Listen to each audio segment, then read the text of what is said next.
अस्ति रोनाल्डोले पहिलो गोल गरेको थियो नि दिस माई क्राइम यहाँ म रुको थियो क्या किनकि दुनियाँले सवाल गरिरहेको थियो क्या किन Ronaldo is finish finish finish त्यो गोलले होइन मेरो आँसु झरेको थियो क्या लिटरली मेरो आँसु झरेको थियो क्या किनकि मलाई त्यो फिल होइन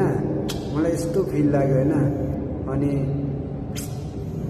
सबले भन्थ्यो क्या Ronaldo is finish finish finish तर रोनाल्डो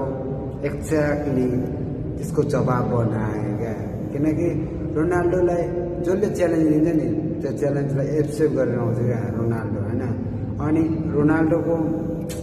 के तालु गर्नु होइन बुढो भएको छ थाहा छ पहिलाको जस्तो फिल्डमा खेल्न कमब्याक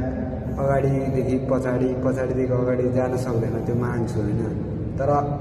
अलग बन्दा अरे एक मात्रै बन्दा अलग किनकि यो बन्दा गोल स्कोरमा चाहिँ सबले पछाडि राख्छ केटा हो सबलाई एम्बापे आओस् हालान्ड आओस् यामाल आओस् मेसी आओस् नेमार आओस् भिनिसियस जुनियर आओस् सब आओस् तर फिनिसिङमा क्रिस्टियानो रोनाल्डोलाई नो डाउट ऊ जहाँबाट पनि गोल गर्न सक्छ क्या एक मात्रै प्लेयर हो जहाँबाट पनि हेडिङ होस् फ्री किक होस् ड्रिब्लिङ होस् जहाँबाट पनि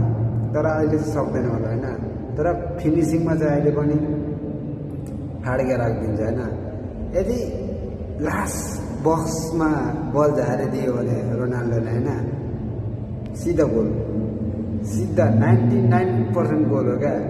त्यो हो क्या रोनाल्डो अनि त्यही भएर त म रोनाल्डोलाई एकदम माया गर्छु क्या सपोर्ट गर्छु बिना ताराको पनि हामीलाई होइन शुभ लाग्छ क्या किनकि हामीसँग त्यो तारा छ क्या त्यो क्रिस्टियानो रोनाल्डो हामीलाई वर्ल्ड कपको मतलबै भएन क्या मतलब जितोस् नजितोस् त्यो मतलब भएन तर रोनाल्डोले जित्यो आइएम ह्याप्पी जबसम्म रोनाल्डो छ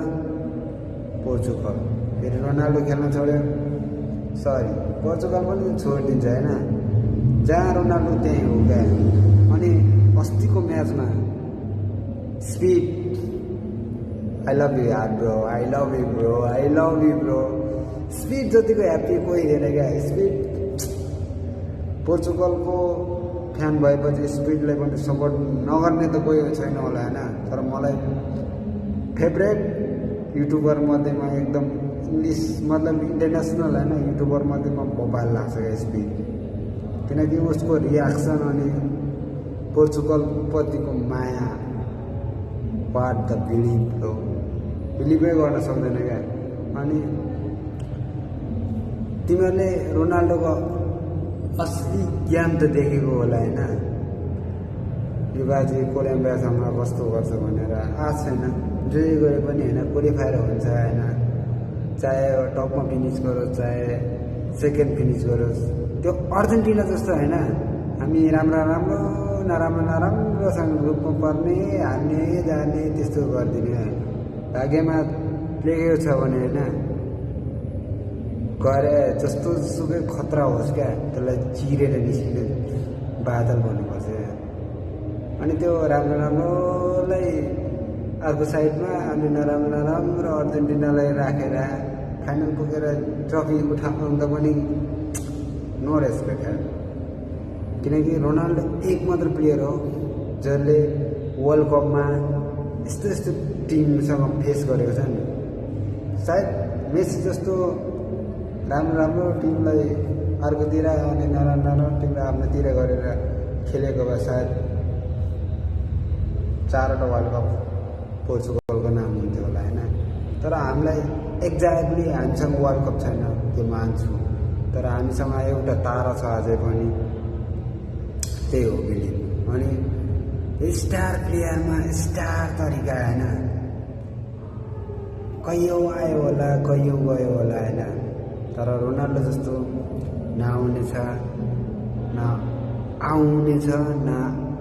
अब आउने जेनेरेसनमा आउने हो रोनाल्डो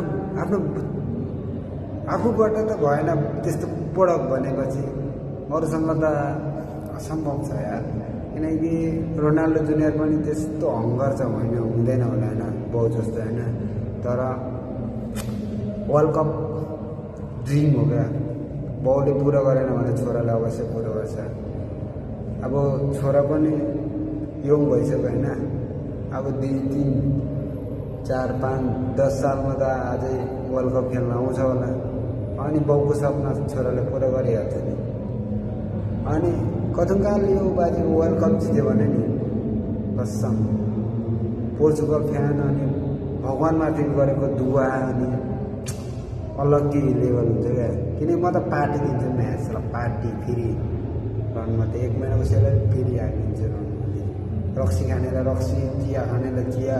मासु खानेलाई मासु, दारू खानेलाई दारू सब फेरि हालिदिन्छु होइन,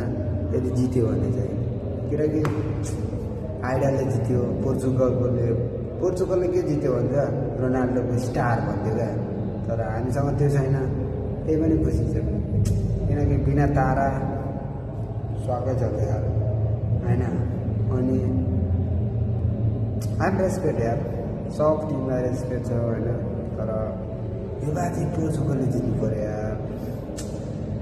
गोल्डेन बोय हुनु पऱ्यो यार होइन। अनि त्यही हो, बेस्ट अफ लक, वर्ल्ड कपलाई इन्जोय गर, राम्ररी हेर होइन। त्यही हो, बेस्ट अफ लक।